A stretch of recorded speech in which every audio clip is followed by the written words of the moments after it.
Weather tore through a local county. 4 people were injured following a tornado in Camden County. This is video from earlier as the tornado went through the naval base there. Now, right now, a flood watch is in effect for southeast Georgia and will remain in effect until 1 p.m. tomorrow.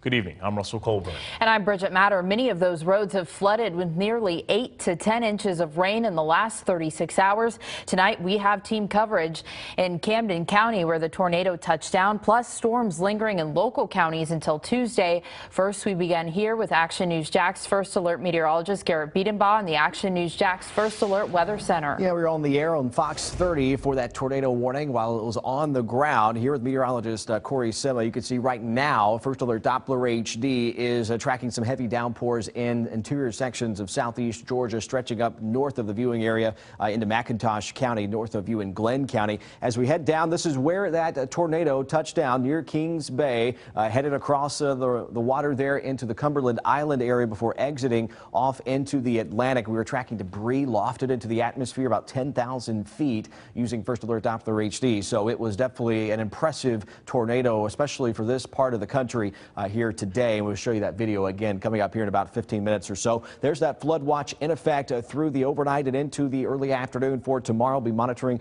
for the potential for flooded roadways where there's already some flooded roadways, especially in Ware County, Brantley, Pierce County. More heavy downpours on the way from Valdosta and the I-75 corridor headed straight to, say, Ware County and Pierce County. We'll be tracking more of these showers when they shift into Jacksonville coming up in your hour-by-hour First Alert forecast.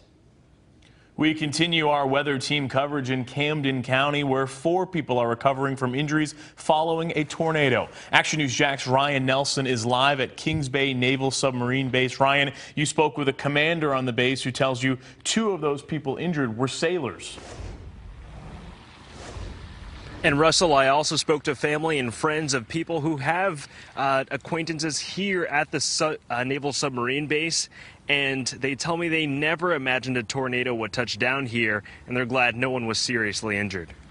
Dark clouds and a slow-moving tornado are seen in this video taken at Kings Bay Naval Submarine Base around 3 in the afternoon. The tornado left behind overturned vehicles, downed power lines, and trees, and debris strewn about in its wake. Angela Boswell tells me her husband works on the base. The two heard the news when they got back from a trip out of state. I turned to him immediately and I was like, oh my gosh, babe, there was a tornado on base, and we both were like in shock. That was just crazy. The First Alert weather team was on the air tracking the cell's movement beginning in Charlton County all the way to Kings Bay, Georgia, where it eventually formed a tornado touching down at the base.